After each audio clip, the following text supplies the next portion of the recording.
Ceci est un livre audio autogénéré par Google. Introduction générale. Je voudrais quitter mon entreprise.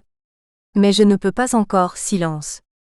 Mon problème, c'est de trouver quelqu'un pour me remplacer. Jeune femme chinoise, 34 ans. Les promesses n'engagent que ceux qui les écoutent. Cette petite phrase, souvent remise à l'ordre du jour dans le fil de l'actualité politique, ne cesse d'interroger. C'est Henri Queuille, plusieurs fois ministre sous la Troisième République puis président du Conseil sous la Quatrième, qui en serait l'auteur. Professionnel du monde politique, il a transmis avec le temps cet aphorisme à d'autres politiciens, rendant cette sentence très populaire et lui donnant progressivement accès au monde de l'entreprise. Et si pourtant, il nous était impossible de ne pas les écouter, ces promesses.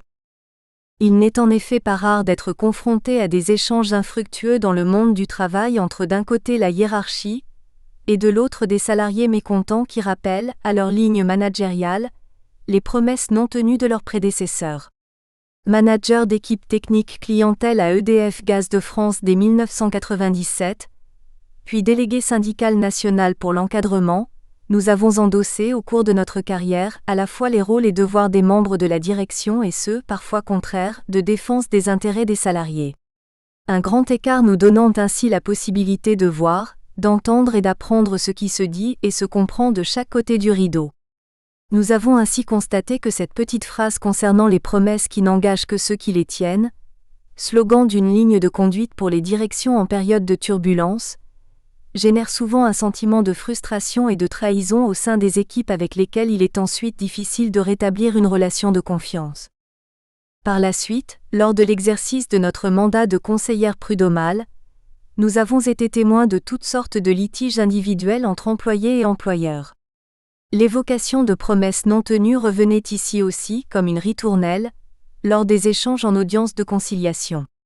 Après la première dizaine de minutes au cours desquelles les avocats des deux parties exposaient la situation de leurs clients, il arrivait d'entendre le salarié prendre la parole et lâcher, tantôt amer, tantôt en colère. Il m'avait pourtant promis. Ce à quoi la partie en face ne répondait pas, ou niait catégoriquement. Ces promesses portaient sur des sujets variés, de la compensation en nature ou financière à l'attente d'une promotion à venir. S'ensuivait un débat houleux entre avocats qui finissait par annoncer qu'il n'y avait pas moyen de trouver de terrain d'entente, et que la conciliation n'était donc pas possible. L'affaire était renvoyée en jugement avec les pièces du dossier, et en particulier le contrat de travail. Les juges examinaient alors s'il y avait eu promesse ou non au sein de la relation d'emploi, le contrat de travail devenant la pièce centrale du puzzle pour motiver, au sens de justifier, la rupture de la relation. Ce rapport au contrat écrit comme élément de résolution des litiges, est-il dès lors une spécificité hexagonale voire occidentale, ou un principe universel ? Particulièrement attirés par la langue et la culture chinoise, nous nous sommes alors penchés sur le cas de la Chine, où la situation économique avait radicalement basculé depuis la fin des années 1970 vers un modèle capitaliste aux spécificités chinoises. Ainsi, en adoptant une loi en 2008 sur le contrat de travail, après une première loi sur le travail en vigueur depuis 1995, la Chine n'est-elle pas sur le point de modifier la relation d'emploi habituelle basée principalement sur une forme plus ancienne du contrat, implicite, encore présente dans la Chine contemporaine ? Sur un plan culturel, une des caractéristiques de la société chinoise est en effet l'existence d'un contrat relationnel qui caractérise le jeu des relations interpersonnelles et la réciprocité entre les subordonnés et leurs supérieurs, Warner 2008. Cette généralisation de l'écrit ne va-t-elle donc pas modifier le rapport hiérarchique implicite et mettre en question la relation au travail, tant sur le plan individuel que collectif ? Pour Zheng, 2002, demander un écrit en Chine, c'est mettre en doute le crédit de l'autre et porter atteinte à sa personnalité. Les preuves écrites ne sont nécessaires qu'avec les personnes de l'out-group qui échappent au contrôle du groupe de référence, in-group, complète ainsi l'auteur. Avec la détention du record de longévité, Le Monde 2019, hors série, comment la civilisation chinoise s'adapte-t-elle à ces nouvelles transformations ? Cet intérêt pour la Chine n'est pas anodin. Il n'est pas une journée sans que l'actualité nous livre des nouvelles de son économie, ou de sa politique. Tout à la fois objet de crainte et de fascination, Elle fait couler de l'encre sur une multitude de sujets. Troisième pays le plus grand du monde avec 9,6 millions de kilomètres de, après la Russie et le Canada, elle partage ses frontières avec 14 pays, et reste encore aujourd'hui le pays le plus peuplé, 1,4 milliard d'habitants, talonné de près par l'Inde. Puissante, la Chine nous observe attentivement, étudie ce qu'on pense, ce qu'on fait. J.P. Raffarin dans C'est dans l'air 2020, et devient à son tour le centre des regards planétaires. En janvier 2019, à l'occasion de l'exposition sur la commémoration du premier pas sur la Lune au Grand Palais à Paris, Télérama, dans son hors-série, annonçait ainsi la couleur actuelle de la conquête spatiale. Il y a 50 ans, le 21 juillet 1969, dans le contexte particulier de la guerre froide, l'homme marchait pour la première fois sur la Lune. Le 3 janvier 2019, c'est un module d'exploration chinois qui pour la première fois, s'est posé sur la face cachée de la Lune. Avec l'annonce en mai 2017 du projet des nouvelles routes de la soie, c'est sur Terre que la Chine donne le vertige. 1000 milliards d'investissements pour un projet sans équivalent dans l'histoire, C'est dans l'air 2020. La Chine construit des lignes ferroviaires et des liaisons maritimes vers tous les ports de la planète, impactant 70 pays et 4 milliards d'habitants, soit la moitié de la population mondiale, et déstabilisant sur le plan politique une Europe plurielle qui cherche toujours une voix unie pour s'exprimer face à ce concurrent et partenaire tout à la fois. Sur un plan économique et technologique enfin, la rivalité entre les États-Unis et la Chine depuis 2019 met en plein jour le conflit des deux plus grandes puissances, qui pourrait déterminer la place de leadership mondial dans les années à venir. Mais c'est surtout la croissance à 2 chiffres de son PIB qui a surpris tout le monde, et fait rêver de nombreux industriels pendant les années 2000. Aujourd'hui, même s'il reste officiellement plus élevé que la plupart des pays occidentaux, sa descente régulière interroge néanmoins les experts sur les capacités de la Chine à combiner stratégie à long terme et dette nationale. Sur le plan social, même si en 40 ans 800 millions de personnes sont sorties de la pauvreté, les réformes structurelles des entreprises d'État dans les années 1990 avec son cortège de licenciements massifs ont entraîné une accélération des conflits sociaux et la nécessité de redéfinir une couverture sociale adaptée aux nouvelles réalités économiques, pour maintenir une harmonie nationale et répondre aux promesses implicites de l'ordre social. Aujourd'hui, plus que jamais, la Chine est donc devenue incontournable, principalement du fait des liens de dépendance étroits créés entre elle et le reste du monde, tant sur le plan économique, social, environnemental que sanitaire, avec les épidémies du SRAS en 2003 et du coronavirus depuis décembre 2019. Face à cette complexité, nous nous sommes alors immergés pendant 6 mois de septembre 2015 à février 2016 dans une province du nord-est de la Chine, disposant d'une bourse d'études du ministère de l'Éducation chinoise, Anban, suite à l'obtention du certificat HSK4, test d'évaluation du niveau de langue chinoise. Ce séjour avait pour objectif de commencer à étudier les nouvelles lois concernant le contrat de travail et leur impact sur les nouvelles générations de jeunes Chinois en activité. C'est de cette confrontation qu'est née notre surprise initiale. Alors que le contrat de travail se généralisait au sein de toutes les entreprises, nos contacts chinois sur place n'y accordaient concrètement que peu d'intérêt. Alors même que certains d'entre eux cherchaient à quitter leur emploi pour trouver mieux ailleurs, leur premier réflexe n'était pas de relire les conditions de préavis ou celles de la clause de non-concurrence mais plutôt de rester en bons termes avec leur employeur, jusqu'au point de ressentir la nécessité de trouver quelqu'un pour les remplacer avant leur départ. Le contrat de travail n'avait pas grande importance à leurs yeux et l'essentiel consistait à maintenir une relation de qualité. Or, généralement dans les situations que nous avions rencontrées au cours de notre carrière professionnelle, quand un salarié voulait quitter son emploi parce que non satisfait, promesses non tenues, contraintes trop fortes, il cherchait assez vite à prendre de la distance avec l'employeur, à diminuer son engagement relationnel car il anticipait souvent une difficulté à rompre le contrat, négociation, justification. Ce qui avait pour conséquence de cristalliser les parties sur la forme écrite des engagements réciproques, permettant à chacun d'alléger la charge affective par le biais d'un document contractuel. La séparation professionnelle en Chine ne semblait pas répondre à ces critères. Même si les parties envisageaient de se quitter, la relation devait durer. Quelque chose de plus fort que les obligations contractuelles demeurait, et obliger la relation à survivre à cette séparation. Même avec un contrat de travail écrit, il y avait persistance de certaines obligations morales dans la relation d'emploi, pourtant rompue. De retour en France, ce fait surprenant a dès lors fait l'objet de notre point de départ de recherche. Nous avons alors retenu le contrat de travail comme un objet d'étude spécifique portant en lui-même les marqueurs des transformations sociales en cours en Chine. Cet objet est tout à la fois l'expression, symbole, manifestation, au cœur de plusieurs contradictions, des changements économiques et sociaux et catalyseur d'attitudes et d'événements individuels et collectifs. Le contrat de travail est bien ici un élément provenant du modèle économique capitaliste, mis en place pour répondre à des contraintes économiques de marché avec notamment les restructurations des entreprises d'État et la décision de recourir à des contrats à durée déterminée.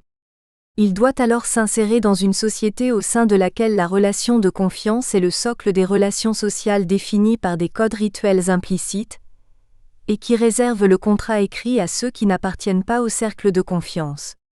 Ce rapport aux relations est profondément enraciné dans les pensées confucéennes et taoïstes de la Chine. Pour autant, le rapport à la règle codifiée, expressément écrite, n'est pas absent de la civilisation chinoise. Les légistes, notamment, ont laissé leur empreinte dans la constitution de loi. Mais ce rapport à la règle, à la loi, est encore assez souvent associé à l'idée de sanction et de châtiment, et porte les stigmates de l'histoire, comme nous le verrons au cours du premier chapitre. En prenant pour point de départ cet objet d'étude, nous avons écouté ce que les répondants nous disaient des transformations de leur société, essayé de happer des fragments de matière vécue et ensuite de saisir celles qui donnent des clés pour comprendre ce qui est en train de se transformer, afin de repérer comment les acteurs s'emparent de ces changements. Ainsi, l'étude ne porte pas tant sur l'objet contrat de travail, en tant que tel, mais sur ce que l'objet permet de comprendre des transformations de l'environnement et de la manière dont les individus s'adaptent plus ou moins vite à ces nouvelles contraintes ou opportunités pour vivre leurs relations d'emploi.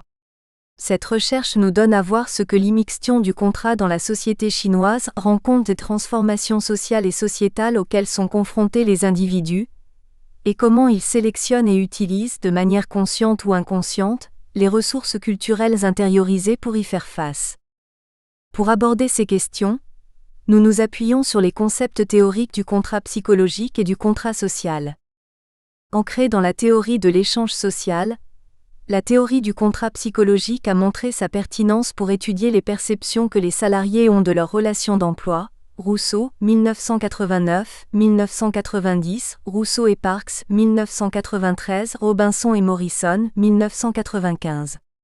Aujourd'hui, la plupart des recherches retient la définition de Desrousseaux, 1989 page 123, qui envisage le contrat psychologique comme la croyance d'un individu relative aux termes et aux conditions d'un accord d'échange réciproque entre cette personne cible et une autre partie. Les questions clés ont trait ici à la croyance qu'une promesse a été faite et une compensation offerte en échange, liant les parties à un ensemble d'obligations réciproques. Schéma mental implicite et durable que l'individu se forge au fil du temps, le contrat psychologique est donc défini comme un ensemble de croyances et de perceptions individuelles relatives aux obligations respectives de l'employeur et de l'employé, de Loeb, 2012. Il est donc informel et interprétatif, et sous-tend les relations au travail.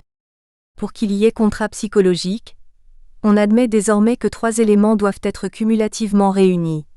La promesse, perception par un individu qu'un serment lui a été fait, le paiement, rétribution de la promesse et l'acceptation des termes du contrat, Mullenbach-Server 2009. Le contrat psychologique a fait l'objet de nombreux travaux, d'abord dans un contexte stable, nord-américain ou britannique, puis dans d'autres aires géographiques et culturelles dont l'Asie, et principalement la Chine, dans une perspective comparative, Li et al., 2000. Mais, afin d'expliquer les différences de perception du contrat psychologique d'un pays à l'autre, l'analyse s'est essentiellement basée jusqu'à présent sur des traits culturels, par exemple, individualisme versus collectivisme, dans la lignée des travaux de Hofstede, 1980, 2001, 2010, concept néanmoins trop statique pour rendre lisibles les dynamiques rapides de changement d'une société. Dans notre recherche, l'appel au concept de contrat social développé par Rousseau, 1995, nous a semblé plus pertinent en ce qu'il nous permettait d'étudier les sources des pensées philosophiques et culturelles, mais également de s'attarder sur les diffuseurs de ces courants. Le contrat social en gestion est défini par Rousseau, 1995-2014, comme le contexte sociétal qui permet de comprendre les contrats psychologiques créés dans le monde du travail dans une période donnée. Rousseau signale ainsi l'influence de la culture sociétale et de ses institutions, éducation, secteurs économiques, lois, médias et communication, sur l'individu et la construction de son schéma mental anticipatoire. Pour autant, le concept de contrat social nécessite d'être revisité afin de savoir s'il est bien adapté pour l'analyse de la situation en Chine. Concept politique à l'origine, le contrat social peut-il être utilisé sans précaution dans le cas de la Chine ? D'après une revue de littérature approfondie du concept, nous optons dès lors pour retenir la notion de méta-obligation sociétale, au cœur du concept de contrat social mais également de celui d'ordre social, plus adéquat dans le contexte culturel et historique de la Chine. Ces méta-obligations correspondent à des hyper-normes, c'est-à-dire à des principes fondamentaux véhiculés au fil du temps par la culture, et qui servent de guide dans l'évaluation des comportements et attitudes des individus en société. Ces méta-obligations s'interprètent selon le principe de réciprocité, et permettent donc aux individus d'attendre un retour de la société en des termes réciproques. Elles s'inscrivent dans un schéma global et intègrent bien les obligations liées à la relation d'emploi. Notre objet d'étude nous a alors conduites vers une problématique, définie en ces termes. Le contrat de travail modifie-t-il la relation d'emploi en Chine ? Cette problématique a permis de caractériser une question de recherche sur le contrat de travail lui-même. Nous nous sommes en effet demandé quelles étaient aujourd'hui les perceptions du contrat de travail par les jeunes Chinois. Mais notre problématique a également soulevé de nouvelles questions, plus générales cette fois. En s'interrogeant sur l'influence du contexte sociétal, nous nous sommes en effet demandé si l'individu, dans sa relation d'emploi, n'était pas enchevêtré dans un contexte social très large, présent et hérité. Cette interrogation nous a alors permis de formuler une deuxième question de recherche, à savoir: comment pourraient se traduire les changements économiques et sociaux au sein de la relation d'emploi ? Enfin, l'impact du contrat de travail sur la relation d'emploi amène naturellement à s'interroger sur la formation et la transformation de la relation d'emploi.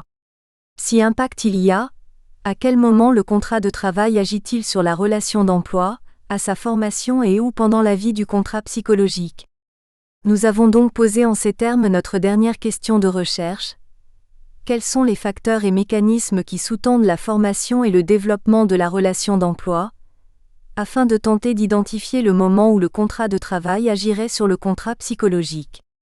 À partir des concepts de contrat psychologique et de contrat social, notre recherche développe donc des explications théoriques sur le recours par les répondants à des ressources culturelles pour exprimer les perceptions de leurs obligations réciproques au travail. En nous appuyant sur des théories scientifiques transdisciplinaires, nous développons également des explications théoriques fondées sur la sélection et l'utilisation par les jeunes Chinois des ressources culturelles avec comme objectif, souvent inconscient, de donner un sens, une cohérence à leur vie.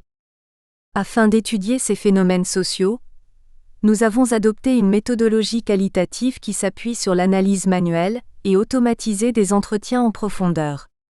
L'analyse des autres données s'est concentrée autour du recueil des contrats de travail, d'offres d'emploi sur Internet, de l'observation d'un salon de l'emploi franco-chinois en 2018 et du visionnage de 3 séries télévisées chinoises dont les héros sont des jeunes actifs.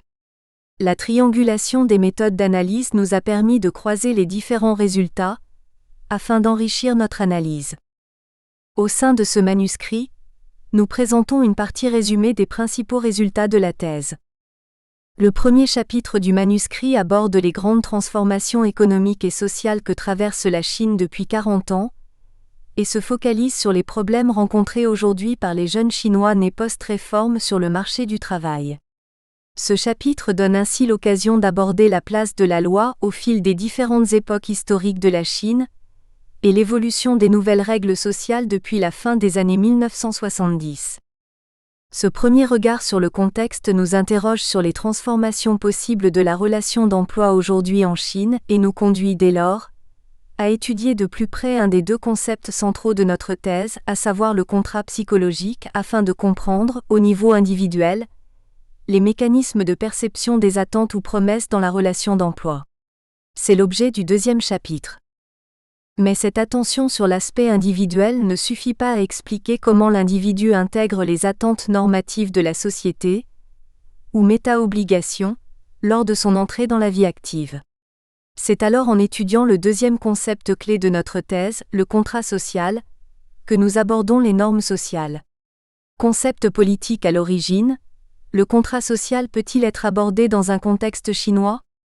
C'est au cours du chapitre 3 que nous posons cette question et que, en s'appuyant sur des domaines scientifiques variés comme l'histoire, la littérature et la neuropsychologie, nous pouvons émettre une première hypothèse sur l'articulation entre les différents contrats.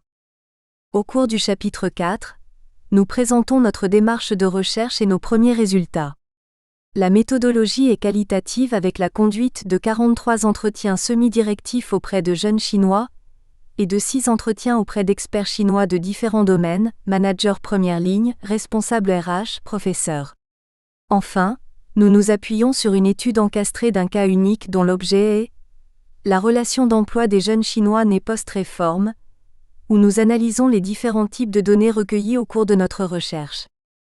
Le chapitre 5 présente les résultats complets de notre étude ainsi que leur discussion. Il détaille les analyses concernant les perceptions du salarié des obligations réciproques dans la relation d'emploi.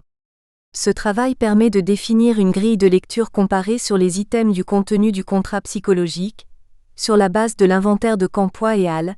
2005. À l'issue de ce chapitre, nous apportons ainsi des éléments de réponse concernant la manière dont les changements économiques et sociaux se traduisent au sein de la relation d'emploi, et nous revenons et synthétisons les perceptions spécifiques des répondants sur le contrat de travail.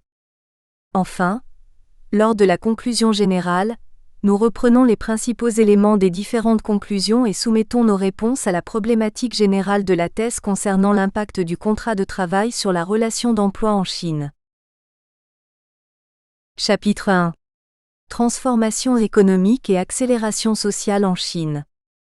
De 1978 au milieu des années 1990, le développement économique est l'objectif prioritaire pour la Chine. Il s'agit de sortir le pays d'une situation économique désastreuse, marquée par un retard industriel, un niveau élevé de pauvreté et de très fortes inégalités. L'ouverture de la Chine sur le monde, notamment des provinces de la côte sud-est, s'inscrit dans cette stratégie développementaliste qui s'appuie dans une large mesure sur l'accueil d'investissements directs étrangers. Nicolas dans Ekman 2018, page 39. Au cours des années 1990, pour répondre aux nouvelles injonctions économiques, l'État modifie radicalement le système d'emploi à vie en réduisant le nombre d'effectifs dans les entreprises d'État et en détricotant le modèle de contrat social préexistant. L'introduction de contrats privés oblige la rédaction de nouvelles lois, et le contrat de travail écrit fera même l'objet d'une loi spécifique en 2008. À compter de la fin des années 1990, le taux de croissance de l'économie s'accélère, parallèlement à celui des exportations, et la Chine encourage ses propres investissements directs à l'étranger. Parallèlement, elle doit faire face en interne à une recrudescence des conflits sociaux et à une insatisfaction croissante de sa jeunesse, de plus en plus formée sur des parcours universitaires longs, soumise à une concurrence exponentielle sur le marché du travail et en décalage, semble-t-il, avec les codes sociaux hérités. Depuis le milieu des années 2000, la Chine prend l'initiative sur le plan économique et lance de nouveaux projets d'envergure, tels que les nouvelles routes de la soie, et de nouvelles institutions, en particulier la Banque asiatique d'investissement pour les infrastructures, BAII.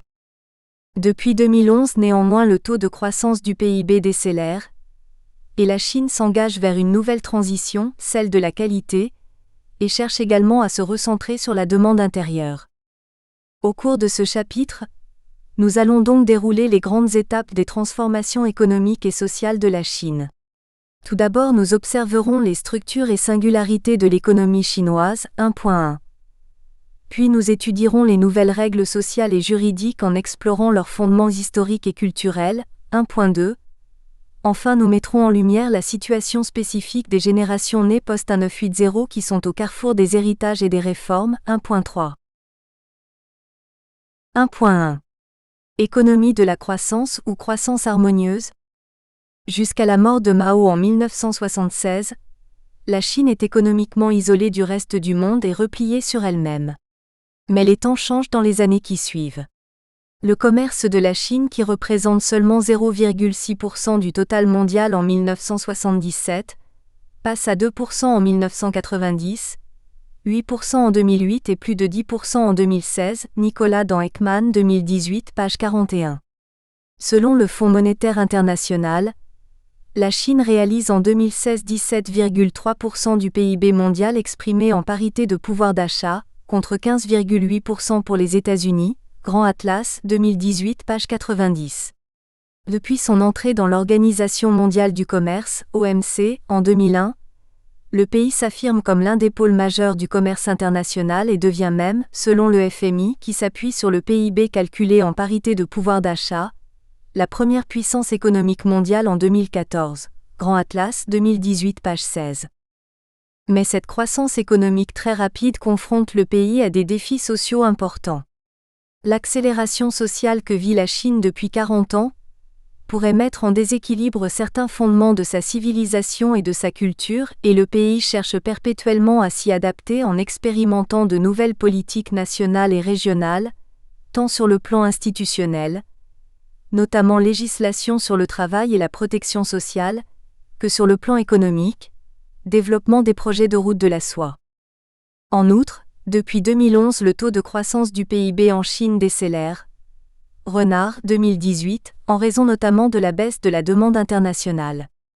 Le taux de croissance des exportations tombe à 6,1% en 2014 et est négatif en 2015, alors que de 1979 à 2013, il était en moyenne de 16,8% par an. Lingy 2016 dans Renard 2018. Pour la Banque mondiale, 2018, la croissance chinoise mesurée par le PIB devrait refluer à 6,3% en 2019 contre 6,5% en 2018, à mesure que le soutien à la relance diminue et que les politiques budgétaires deviennent moins accommodantes, alors que le taux annuel moyen de croissance de l'économie chinoise dépassait 10% jusqu'en 2010. Atlas de la Chine 2018, page 80. Or, suite aux difficultés commerciales croissantes avec les États-Unis, le PIB pour 2019 est en fait descendu plus rapidement, atteignant officiellement 6,1%, mais serait réellement plutôt proche des 4,7-4,8%, source Radio 4 BBC News, 17 janvier 2020. Avec la crise du coronavirus du premier semestre 2020, elle risque de faire chuter encore plus rapidement les pronostics de l'OCDE qui tablait déjà pour un PIB de 6% en 2020, OCDE, avril 2019.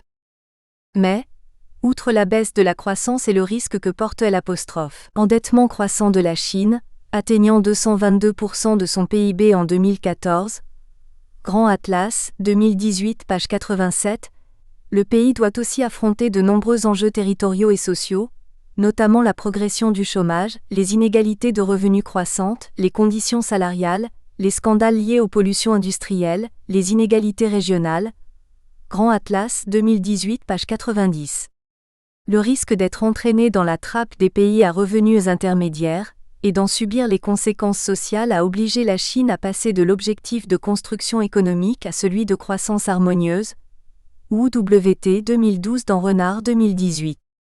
Consciente de sa dépendance à l'égard de pays étrangers pour son approvisionnement énergétique et surtout en termes d'exportation, car son marché intérieur ne peut pas absorber la production nationale et sa main-d'œuvre est surabondante, Grand Atlas, 2018, la Chine se tourne dès lors vers une nouvelle transition depuis le début du XXIe siècle, celle tournée vers la qualité de la croissance, Renard, 2018.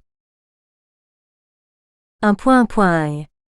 Structure et singularité de l'économie chinoise. Depuis la fin des années 1970, l'affectation de la main-d'œuvre a profondément évolué. Ainsi, de 1978 à 2014, la part des salariés dans l'agriculture est passée de 71% à 30%, de 18% à 30% dans l'industrie, de 12% à 40% dans les services. En 2010, La population urbaine était équivalente à la population rurale, d'où un fort développement de la consommation de services et d'achats immobiliers et une baisse du travail agricole, Renard 2018.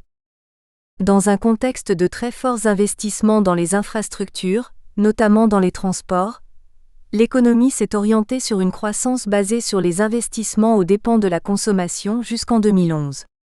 Mais avec la crise de 2008, sa part des exportations ayant diminué, l'objectif s'est tourné vers une qualité de la croissance en renforçant la demande intérieure.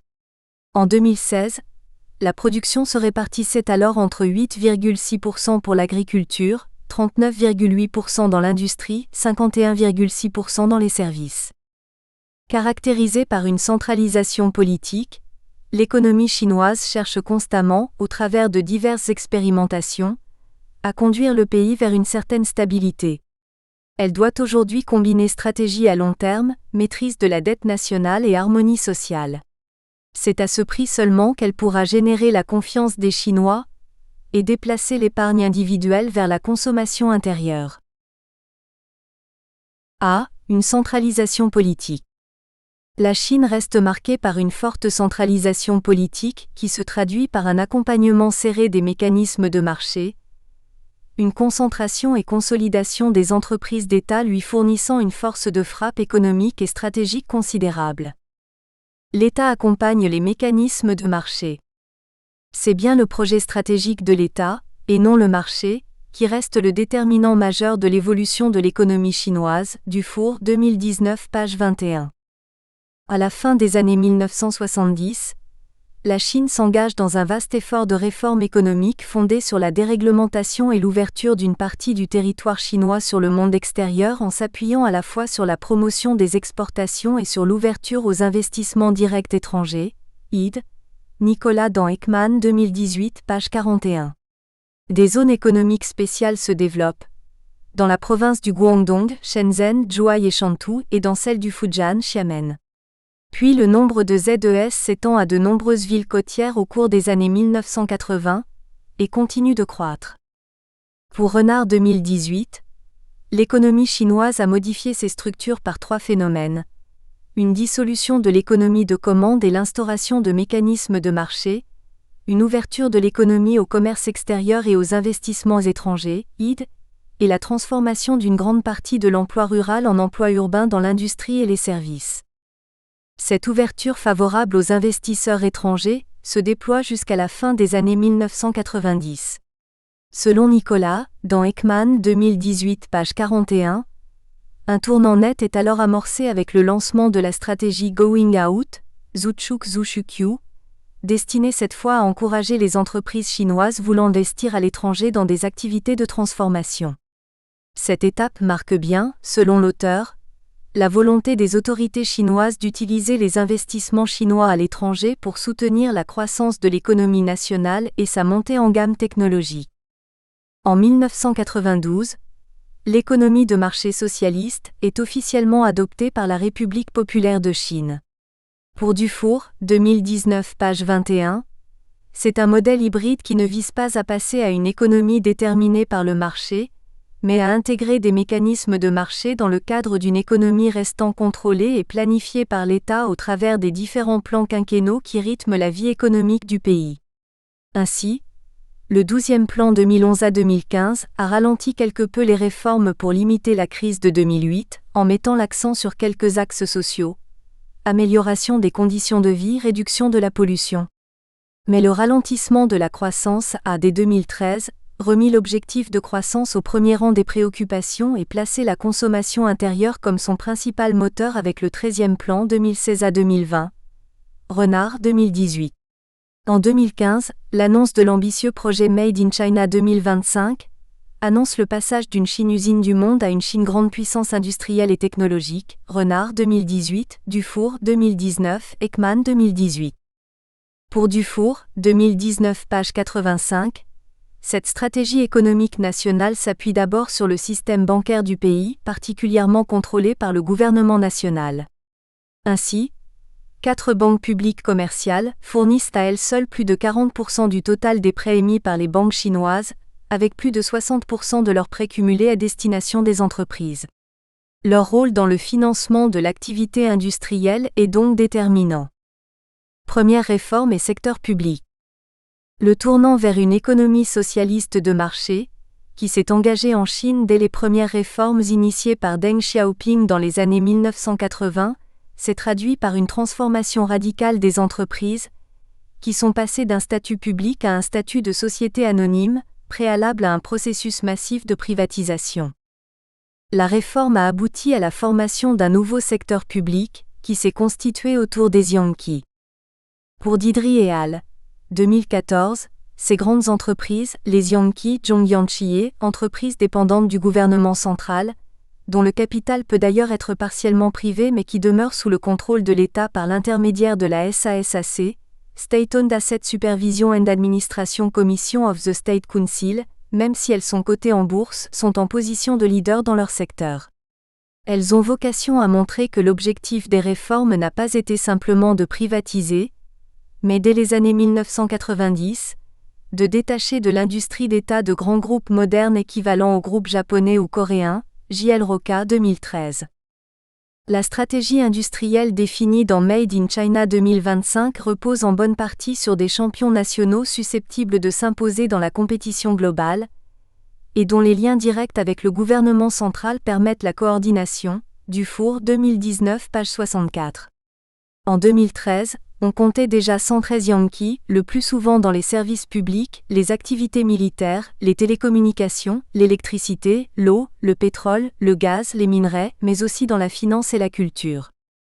Aujourd'hui, les industries importantes et les domaines clés pour la sécurité et l'économie nationale sont dominés par ces géants industriels d'État capables de faire face à la concurrence sur le marché intérieur comme à l'étranger, et qui opèrent à un niveau mondial. Par rapport aux entreprises privées, les Yankees, qui conservent certains traits de la Danwei, offrent de meilleurs salaires ainsi que des conditions de travail et une stabilité de l'emploi plus avantageuses. Didri et al. 2014. En septembre 2015, le gouvernement chinois lance une réforme annoncée pour consolider les entreprises d'État, réduire les surcapacités et développer l'actionnariat mixte avec pour objectif de regrouper les entreprises d'État sous son autorité. Renard 2018. À l'été 2018, la centaine d'entreprises dépendant de la SASAC centrale couvre alors 10 secteurs industriels définis comme prioritaires par Made in China. La moitié sont des conglomérats géants. 48 sociétés relevant de la SASAC centrale font partie du classement 2017 des 500 plus grandes entreprises mondiales, en termes de chiffre d'affaires, établi par le magazine américain Fortune, Dufour 2019 page 64. Pour Dufour 2019, le système des entreprises d'État centrales chinoises fournit au pays une force de frappe stratégique considérable, mais leur faible efficacité économique pousse désormais le gouvernement à leur imposer des actionnaires extérieurs et à continuer leur adaptation structurelle. B. Une décentralisation économique. Alors que sur le plan politique la Chine reste centralisée, sur le plan économique, de nombreuses expérimentations ont vu le jour afin de stimuler les différentes régions et provinces, et de chercher la meilleure solution avant de généraliser une réforme à l'ensemble du pays. Ces expérimentations se sont heurtées parfois aux grandes entreprises d'État régionales, soucieuses de maintenir leur existence et leur influence. Aujourd'hui, l'enjeu principal semble être de réussir à combiner une stratégie à long terme tout en maîtrisant la dette nationale. Des régions au service des réformes. Le gouvernement a organisé une concurrence entre les provinces, mais aussi entre les différentes collectivités au sein d'une même province. Le soutien à la création des entreprises collectives, élément central de la croissance économique des années 1980 et 1990, a ainsi permis la formation d'un marché de biens, parce que les entreprises entrantes sur ce marché se faisaient concurrence sans pour autant être privatisées. Au fur et à mesure que les marchés se mettaient en place, ces entreprises disparaissaient en raison de leur faible compétitivité ou parce qu'elles étaient rachetées par des entreprises privées. Renard 2018. Pour Wang Al 2013 dans Renard 2018, il s'agissait d'un processus adaptatif de gouvernance basé sur des expérimentations localisées avant de généraliser une réforme, des ajustements flexibles des priorités, des réformes des mécanismes de gouvernance et un ajustement permanent en fonction de l'évolution des problèmes. Mais la cohérence entre les stratégies économiques nationales et régionales est loin d'être systématique. La principale explication tient aux entreprises d'État régionales historiques, dont la gestion a été héritée par les gouvernements des provinces. Nombre de ces entreprises sont au premier rang des fauteurs de surcapacité dont l'élimination constitue un objectif majeur de la politique nationale industrielle et du plan Made in China 2025, Dufour 2019, page 54. Pour Dufour 2019, le souci des gouvernements locaux est d'éviter les faillites de ces acteurs de premier plan dans l'équilibre régional et se traduit souvent par une ignorance délibérée des instructions ministérielles et par un soutien financier en contradiction frontale avec les orientations du gouvernement central. Un certain nombre d'entreprises d'État régional, poids lourds d'industries traditionnelles en déclin, pour lesquelles la réduction des surcapacités est une priorité de Pékin, s'inscrivent ainsi en contradiction avec la stratégie nationale et sont au cœur d'un affrontement entre le centre et les régions. 13 d'entre elles apparaissent parmi les 500 plus grandes entreprises mondiales. Sur ces 13, pas moins de 8 sont des producteurs de charbon, le secteur le plus affecté depuis 2014 par des mesures de limitation de la production imposées par le gouvernement central. Par ailleurs, ce ne sont pas moins de 10 provinces chinoises qui gèrent au moins un sidérurgiste fournissant plus de 10 millions de tonnes d'acier, l'équivalent de la production de la Pologne. Ces entreprises sont souvent les plus gros contributeurs fiscaux de leur province, Dufour 2019, et certaines également appelées les firmes zombies ne survivent que de subventions, Le Vent de la Chine de 12-2016. En novembre 2016, le Conseil d'État précise que les firmes zombies seront exclues de la facilité qui consiste à réaliser des emprunts swap. Mais la crainte de conflits sociaux à cause de fermetures remet en question cette décision, et une embellie conjoncturelle permet de relancer la demande en charbon et en fer. Ces firmes ou aciéries zombies peuvent donc se remettre en route et solliciter des swaps, de l'argent frais aux bad banks, qui pourront plus tard les liquider. L'État, une fois encore, assumera les pertes. Cette vaste opération en cours et la censure renforcée sur les médias expliquent l'absence de conflits sociaux, alors qu'en théorie, jusqu'à 6 millions d'emplois zombies seraient à supprimer, Le Vent de la Chine 2016. Certaines entreprises régionales ont au contraire joué un rôle majeur dans le décollage de secteurs et restent des moteurs de l'économie nationale, secteur de l'industrie automobile, électroménager et électronique grand public. Les plus dynamiques de ces groupes régionaux déploient une activité tournée vers l'innovation et s'inscrivent en première ligne des objectifs stratégiques définis par le plan Made in China 2025. Ces entreprises deviennent alors les éclaireurs stratégiques, Dufour 2019, page 77 à 83. C'est un double défi, combiner une stratégie à long terme et maîtriser la dette nationale. L'économie chinoise ne se trouve pas seulement au pic d'un cycle financier, elle est aussi confrontée à un ralentissement structurel. Avec une population active qui va bientôt commencer à décliner et des gains de productivité qui ralentissent, la croissance potentielle diminue et le modèle de développement se transforme. Les dirigeants chinois ont alors défini en 2013 une stratégie de long terme pour guider cette transition et maintenir l'économie chinoise sur un sentier de progression du niveau de vie, CPI 2015. La dette nationale. Ce qui inquiète aujourd'hui les experts, c'est la croissance de l'endettement cumulé de la Chine qui semble suivre le modèle américain. Elle a été multipliée par 4 depuis 2007. La dette totale chinoise atteignant 28 000 milliards de dollars en 2014. En cause, les prêts immobiliers qui représentent 50% des emprunts chinois.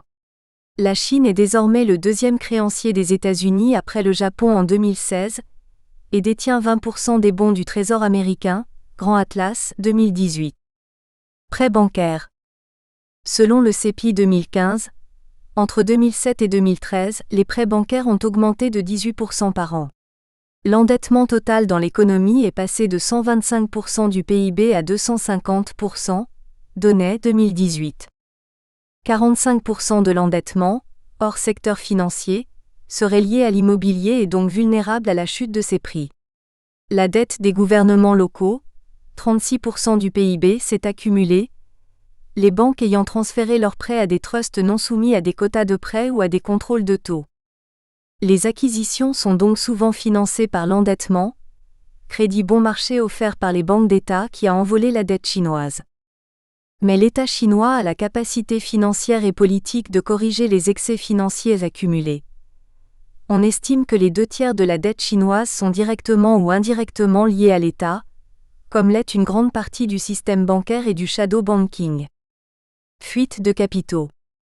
La politique consistant à favoriser l'investissement à l'étranger a eu un impact sur le yuan. Ainsi, dès 2015, les investissements chinois à l'étranger sont devenus supérieurs aux investissements étrangers en Chine, donnait 2018. Cet auteur explique que la SASAC a donc élaboré une liste de secteurs où les investissements à l'étranger étaient interdits. Industrie lourde et polluante, secteurs vulnérables aux fluctuations du cours des matières premières et encouragés à investir dans les secteurs stratégiques. Trains à grande vitesse, télécommunications, nucléaire, football, cinéma, technologie high-tech, tourisme. La Chine cible désormais en particulier l'Europe et les États-Unis et des secteurs à haute valeur ajoutée. Et en Afrique, les investissements chinois se diversifient considérablement dans la construction, la banque et les terres.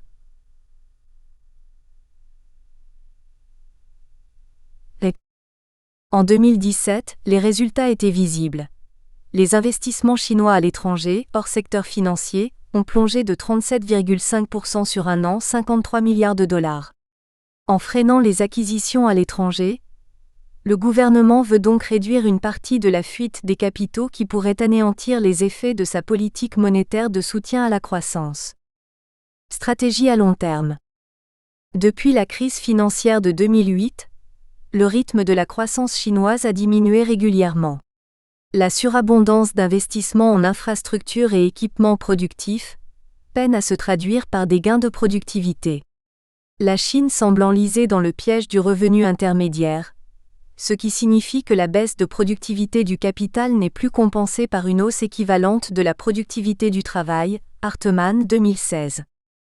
Pour Hartman 2016, toute la politique chinoise de ces dernières années a consisté à favoriser le transfert de main-d'œuvre du centre du pays vers les zones économiques spéciales, situées dans les régions côtières bénéficiant d'avantages fiscaux. La Chine s'est alors insérée avec succès dans la division internationale des processus de production, en important des intrants technologiques et en les assemblant. Toutefois, malgré ce succès industriel, la valeur ajoutée locale reste très faible. La puissance industrielle repose encore sur l'assemblage de biens de consommation standardisés, d'entrée ou de milieu de gamme, là où le faible coût de la main-d'œuvre confère l'avantage concurrentiel le plus important. Or, cette compétitivité tend à disparaître en raison de la flambée des salaires. Entre 2005 et 2013, le salaire minimum moyen est passé de 44 à 210 $. Désormais, il s'agit de passer d'une croissance extravertie, basée sur des entreprises industrielles bénéficiant d'une main-d'œuvre bon marché, à un modèle autocentré reposant sur l'innovation et la consommation intérieure. Les investissements en recherche et développement, en pourcentage du PIB, ont ainsi progressé de 0,5% en 1995 à 2% en 2014 et l'objectif est d'atteindre 2,5% en 2020, soit un niveau équivalent à celui de l'Union européenne. La Chine est ainsi sur la voie d'une transformation radicale portée par l'innovation. L'autre axe de stratégie de développement à long terme est sa volonté de se développer en dehors de ses frontières. Cofondatrice de la Banque de développement des BRICS, Brésil, Russie, Inde, Chine et Afrique du Sud, en 2014, puis de la Banque asiatique d'investissement dans les infrastructures en 2015, la Chine se donne ainsi les moyens pour étendre l'influence de sa monnaie nationale et supplante même le dollar et le yen comme monnaie de référence dans certains pays asiatiques. La Chine est désormais présente sur tous les continents, afin de trouver des ressources naturelles pour sa croissance et des débouchés pour ses produits. Pour assurer son alimentation en pétrole et en gaz, elle mène une stratégie tous azimuts, qui combine la diversification de ses fournisseurs en Afrique, Nigeria, Angola, Soudan et en Amérique latine, Venezuela, la multiplication des routes d'approvisionnement, notamment en Asie centrale et en Russie, et l'accès direct aux ressources du Moyen-Orient. Ces trois régions représentent en effet 70% de ses importations. Son ambition aujourd'hui est de poursuivre son développement économique grâce à la nouvelle route de la soie, qui consiste à relier par de nouvelles infrastructures l'Asie, l'Europe et l'Afrique et à y intensifier son commerce. Grand Atlas, 2018. La bulle immobilière. Selon GrepGen 2016, les prix immobiliers ont augmenté en moyenne en Chine de 17% par an ces 10 dernières années, une augmentation très supérieure à celle du PIB par habitant, plus 10% par an. Les autorités chinoises ont donc opéré un véritable pilotage des prix immobiliers, alternant depuis 2010 mesures restrictives et mesures de relance selon la vigueur du marché immobilier.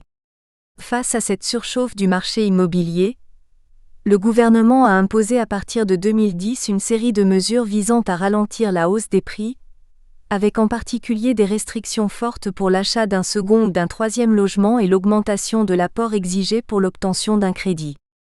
Les municipalités ont quant à elles durci le ton avec des restrictions d'achat d'appartements, mais la surchauffe persiste avec un record de prêts immobiliers en janvier 2017, un tiers des prêts bancaires, Hartman 2016. Pour GrepGen CEPI, 2016, l'ensemble de ces mesures a permis un ralentissement du marché immobilier en 2011. Mais, inquiètes des conséquences de ce ralentissement sur la croissance, les autorités ont décidé en 2012 de baisser les taux d'intérêt. La frénésie immobilière est alors repartie de plus belle, entraînant des surcapacités importantes, et en 2013, le gouvernement a renforcé les mesures restrictives pour limiter la bulle immobilière occasionnant la plus forte contraction du marché immobilier depuis 2008. La Banque centrale et le gouvernement ont alors annoncé de septembre 2014 à février 2016 une longue série de mesures pour tenter de relancer ce marché. Assouplissement des contraintes pour l'obtention d'un crédit avec une forte baisse du niveau d'apport exigé, baisse significative des taux d'intérêt d'emprunt pour les primo-accédants à la propriété, 6 baisses successives des taux directeurs, forte réduction des taxes sur les achats immobiliers, etc. Des mesures très agressives qui semblent avoir inversé la dynamique baissière à partir de mars 2015. Un éclatement de la bulle immobilière serait particulièrement dangereux pour l'économie chinoise, l'investissement immobilier représentant 15% du PIB, 25% en ajoutant les industries associées, ciment, etc. 1.1.2. Les enjeux du marché du travail. Pour appréhender la population active, nous retenons la définition formulée par l'Organisation internationale du travail, OIT, ce qui sous-tend qu'elle comprend également les forces armées, les chômeurs et ceux qui sont à la recherche d'un premier emploi. En 2018, elle est composée de 788 440 326 personnes en Chine, Perspective Monde, mai 2018. Certains journaux relaient l'information que la Chine vit alors la plus importante chute du nombre d'actifs, dont la population aurait commencé à décliner depuis le début des années 1990, Le Figaro, février 2018. Cela n'empêche pas le démographe Yuan Xin de l'université de Nankai d'assurer que la Chine n'a rien à craindre parce que sa population active, 15 à 59 ans, dépassera toujours les 700 millions jusqu'aux années 2050, et ce malgré le déclin entamé après le pic de 2013. Pour lui, le problème est plutôt celui d'une formation inadéquate de futurs cadres et employés intermédiaires. Wang Li, démographe, est moins optimiste. Alors que le taux de fécondité chinois tourne entre 1,5 et 1,6 enfants par femme, la ligne rouge, il est tout de même urgent de stimuler la natalité selon lui, étant donné que la population se rétrécit de 800 000 unités par an et que par ailleurs elle vieillit, alourdissant la charge sur ceux qui travaillent. French.china.org.cn 2019. Parmi cette population active, la répartition a évolué entre secteur public et privé. Alors qu'en 1978, quasiment tous les travailleurs appartenaient au secteur public, dans les entreprises d'État ou collectives, plus de 80% d'entre eux sont passés dans le secteur non public dans les années 2000, Li 2009 d'Anseillé 2015. Cette main-d'œuvre est donc contrainte à de fortes mobilités, qui ont entraîné de nouveaux phénomènes sociaux. A. La main-d'œuvre comme outil de régulation. La main-d'œuvre est avant tout une variable d'ajustement aux politiques économiques du pays, qui engage des licenciements massifs des personnels des entreprises d'État à partir de la fin des années 1980. Licenciements au sein des entreprises d'État. Au début des années 1980, les actifs urbains étaient à 99% des salariés zigong, des secteurs publics et collectifs urbains qui jouissaient du bol de riz en fer, c'est-à-dire d'un ensemble de privilèges incluant l'emploi à vie, le logement, une couverture médicale et l'assurance d'une retraite entre 50 et 60 ans. Cartier 2011. Toutes les entreprises appartenaient à l'État, soit l'État central, soit les gouvernements locaux. Renard chapitre 2 2018. On recensait alors selon les annuaires statistiques 80,19 millions de travailleurs dans les secteurs publics et 24,25 millions dans le collectif urbain. Cartier 2011. Affectés dès la fin de leurs études secondaires ou supérieures, ces salariés effectuaient toute leur carrière dans la même branche d'activité, voire dans la même entreprise constituant leur cadre de vie. Les employés des entreprises publiques ou collectives urbaines étaient logés presque gratuitement, disposaient d'une couverture de santé et bénéficiaient à partir de 50 ou 55 ans pour les femmes et de 60 ans pour les hommes une retraite payée par leur unité de travail, équivalent à une très forte proportion de leur salaire, tandis que leurs enfants se voyaient accorder une priorité en matière d'embauche dans l'unité de travail de leurs parents, ou dans une unité équivalente. Les plus grandes de ces entreprises disposaient d'écoles et d'hôpitaux et leurs dirigeants étaient en outre responsables du planning familial, avantage qui représentait une lourde charge pour les entreprises et leurs dirigeants. Cartier 2011. Entre 1978 et 1997, l'objectif devient l'amélioration des performances par une meilleure gestion, des incitations et plus de concurrence. Les emplois passent de 60 millions en 1978 à 80 millions en 1992. Renard chapitre 2, 2018. Compte tenu de la très faible part du secteur privé, une des fonctions des entreprises d'État consistait à absorber la force de travail urbaine excédentaire, quitte à être contrainte au suremploi. Seillet 2015. La création de plus de 17 millions d'emplois en 5 ans dans les secteurs publics et collectifs urbains représentait une très lourde charge pour ces entreprises qui devaient fournir de nombreuses prestations à leurs employés. La politique de recrutement se modifia donc à partir des réformes urbaines de 1985, au terme desquelles les quelques 20 millions de nouveaux travailleurs recrutés au cours des années 1985 à 1989 ne furent engagés qu'au titre de travailleurs sous contrat, ne disposant pas immédiatement de l'ensemble des privilèges attachés au système de bol de riz en fer. Par ailleurs, de manière à alléger la charge représentée par la construction et l'entretien des logements de fonction, les anciens salariés obtenaient la faculté de les acquérir à des conditions très favorables. Cartier 2011. Dans les années 1990, la décision est alors prise de mettre en faillite les entreprises non profitables et de privatiser celles de taille restreinte. Cette politique restée sous le nom de Zuada Fang Xiao, garder les grandes et se dessaisir des petites, entraîne en quelques années une réduction de près de 40% du nombre d'entreprises industrielles appartenant à l'État, et la disparition de plusieurs dizaines de millions d'emplois publics dans les zones urbaines. Seillet 2015. La restructuration des entreprises d'État, confirmée par le 15e congrès du PCC et résolument mise en œuvre par le nouveau Premier ministre Zhou Rongji, est mal vécue par les travailleurs de ces entreprises victimes de licenciements massifs et qui souvent n'ont pas été payés depuis des mois. Piquet 2000. La restructuration du secteur d'État entraîne le démantèlement du statut de la classe ouvrière. Cette situation est la source de la montée de tensions liées au travail. Seillet 2015. Avec le soutien des grandes entreprises publiques et l'abandon des petites, le projet de privatisation de 1000 grandes entreprises d'État conduit à 30 à 40 millions de licenciements, la montée en puissance des entreprises privées et la baisse du poids des entreprises d'État qui doivent diversifier leur capital et entrent sur le marché boursier. Ces entreprises d'État se renforcent avec des dominantes dans les secteurs clés, charbon, pétrole, gaz ou encore électricité. Entre 2003 et 2010, de 196, elles sont réduites à 120. Renard 2018. Mobilité. Évolution rapide des secteurs secondaires et tertiaires. Dans le milieu des années 2000, le ministère des Ressources humaines et de la Sécurité sociale évaluait le nombre de paysans, hommes et femmes, en surplus dans les campagnes partis travailler en zone urbaine en usine, sur les chantiers de construction et dans le secteur tertiaire, restauration, vendeurs de rue, employés de maison, à 240 millions, dont plus de 150 millions de salariés dans la production manufacturière.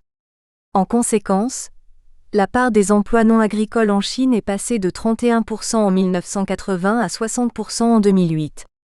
En 2011, la population active était de 760 millions selon les statistiques officielles, dont près de 30% travaillaient dans le secteur secondaire.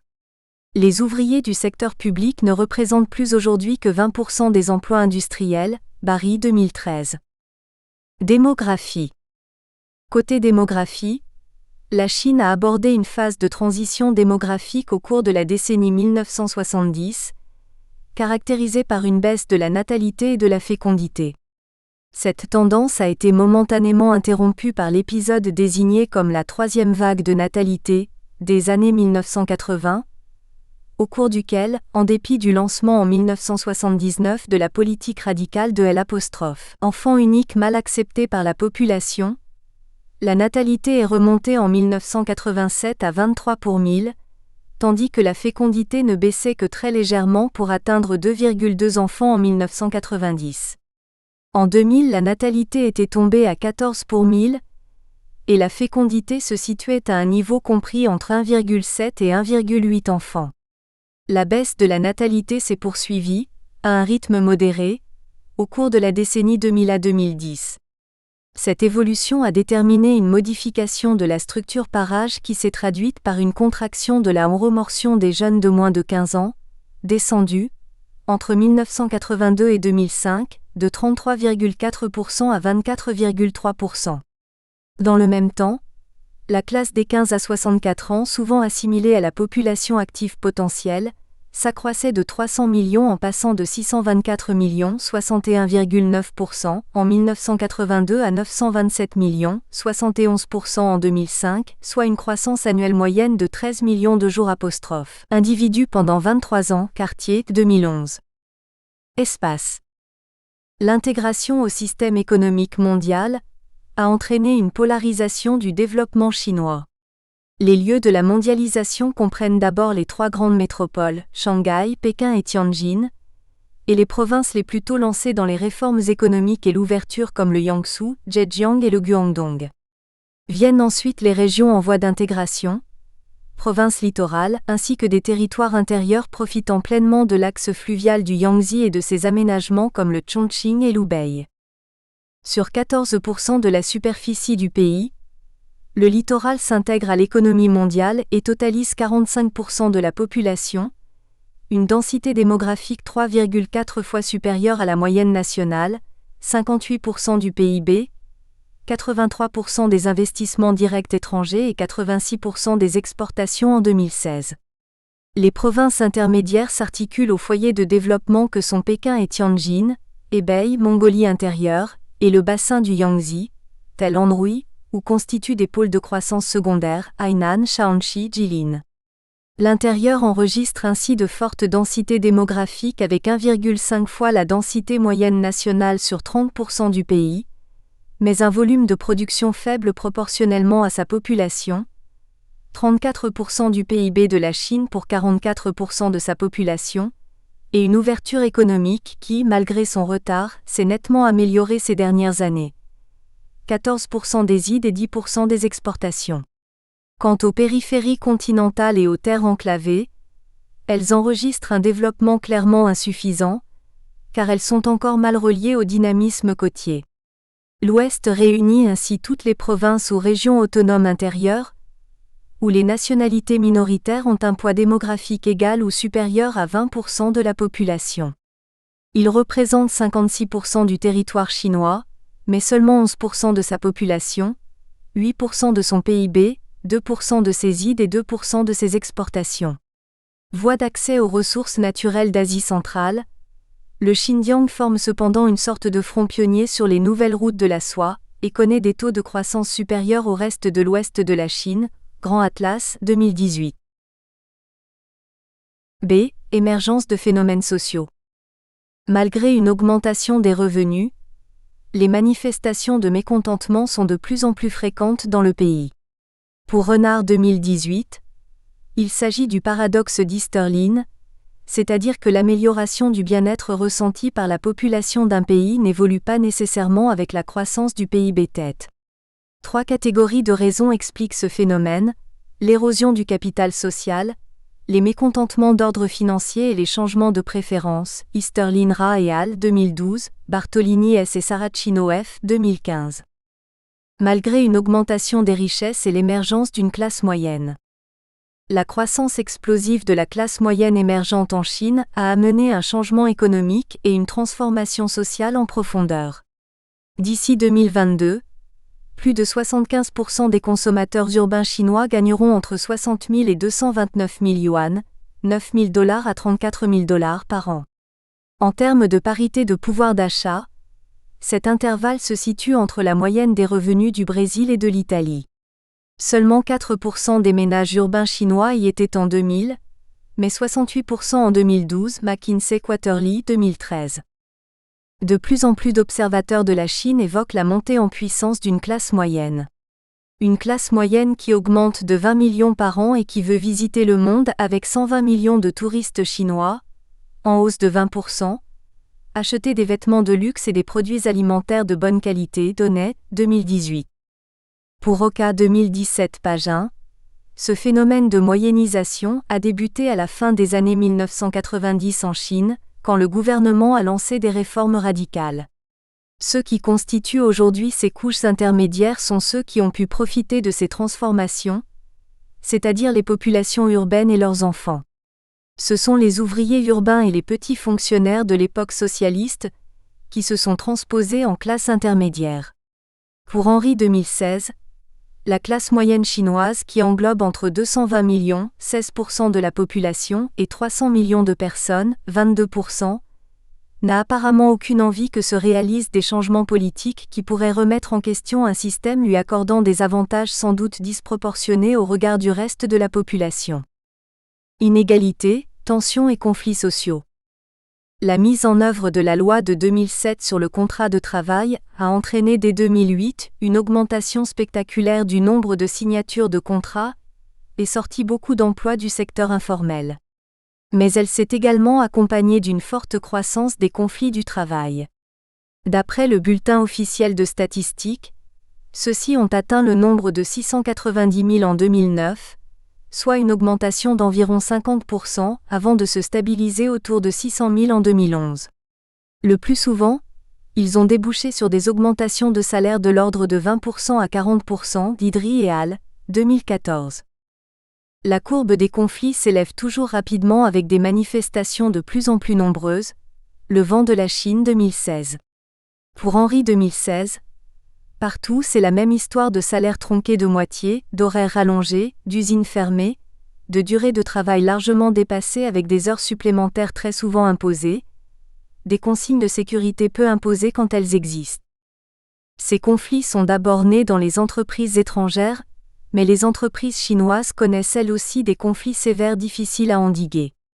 Que la presse fasse état des conflits concernant les groupes étrangers, tout en taisant ceux des locaux, témoigne de l'effort constant du régime pour maintenir le calme sur son marché du travail. Le vent de la Chine 2016. D'abord au sein des entreprises étrangères.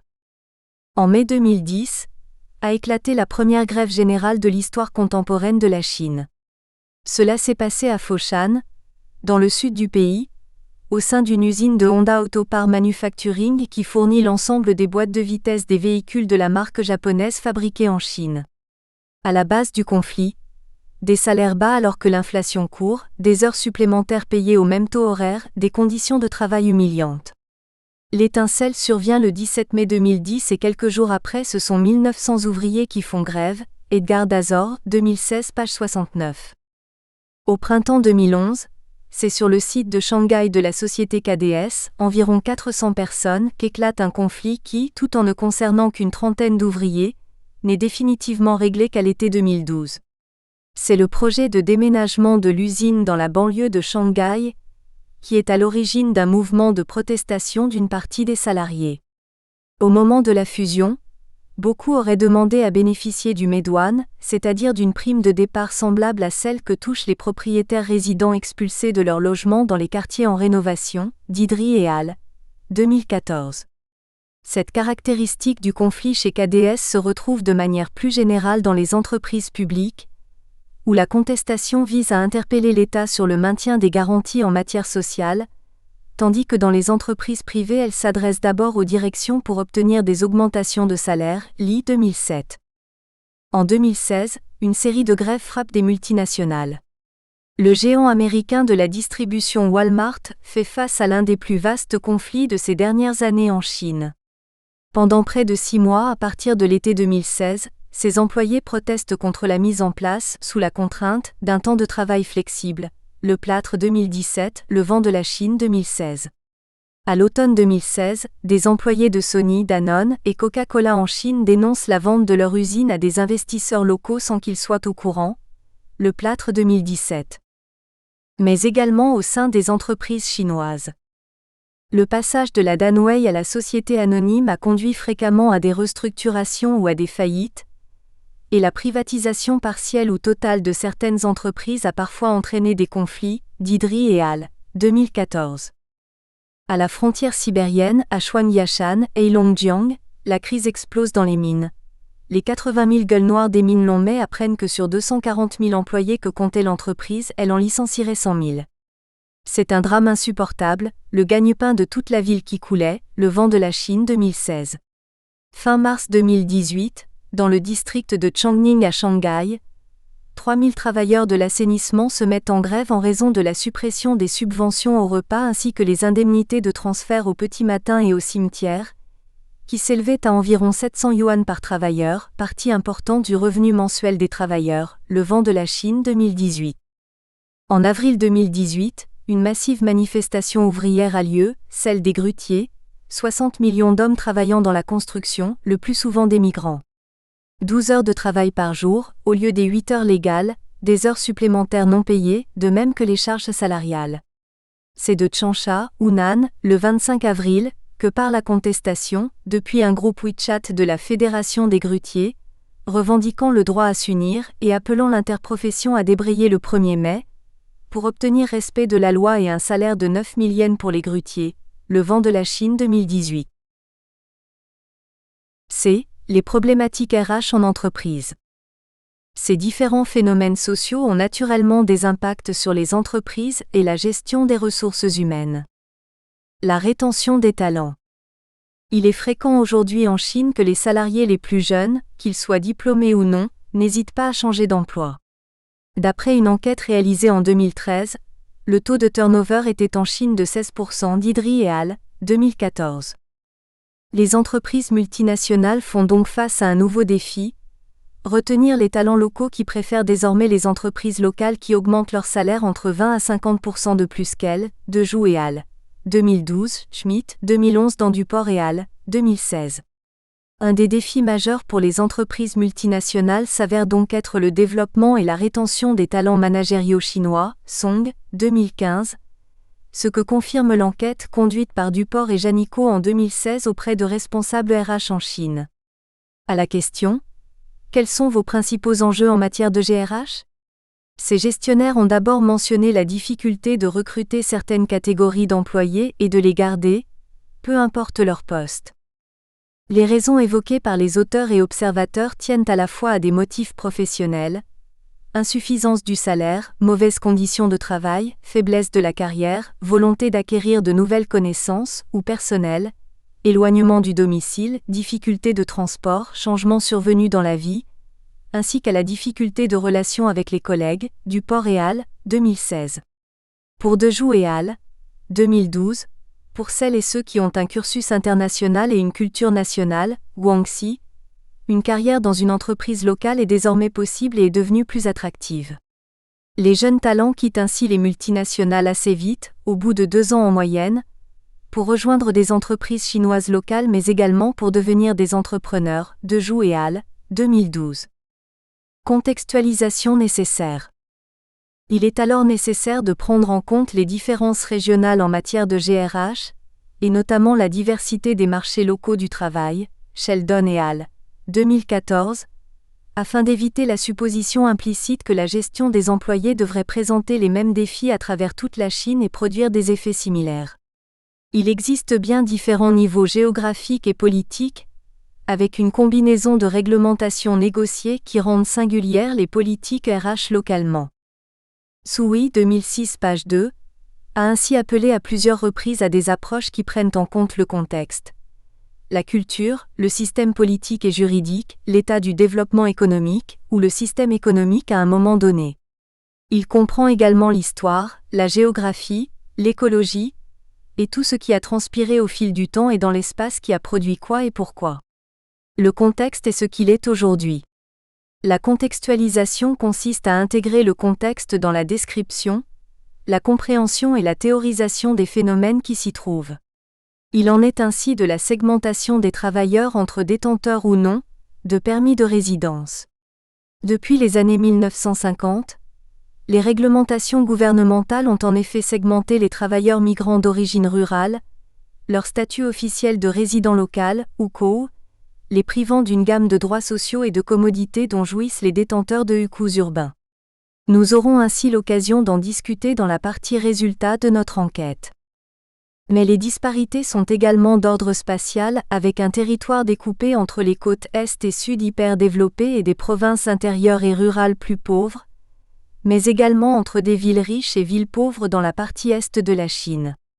Les politiques de ces villes ont donc un impact puissant sur les mobilités sociales, en développant des outils attractifs pour attirer de jeunes talents. Lors de notre participation au Salon franco-chinois de recrutement, nous avons ainsi entendu parler des mesures incitatives mises en place par les régions pour attirer de jeunes talents. Pour Sheldon et Sanders, 2016, il est donc essentiel d'examiner les relations entre ces facteurs contextuels et les politiques et pratiques de GRH en Chine. En conclusion, les efforts déployés pour accélérer le développement économique de la Chine permettent aujourd'hui au pays de se placer en tête des pays en termes de croissance. Néanmoins, la vitesse imposée à l'économie de la croissance met à mal le souhait politique de croissance harmonieuse en imposant une très forte accélération des conditions de vie et en créant, de fait, l'émergence de phénomènes sociaux. 1.2. De nouvelles règles sociales et juridiques. Afin d'accompagner ces transformations économiques très rapides, la Chine a dû mettre en place de nouvelles règles sociales et juridiques inspirées en partie du monde occidental, mais qui font cependant écho aux pensées philosophiques et juridiques de son histoire. Cette adaptation de règles formelles à la culture et civilisation chinoise fera l'objet de notre étude au cours des chapitres 4 et 5. Nous présentons dès lors, dans ce chapitre, quelques éléments de connaissance sur l'origine du droit chinois, puis abordons les transformations successives du XXe siècle. 1.2.1. À l'origine du droit chinois. Deux caractéristiques s'imposent à la lecture de la vie juridique chinoise.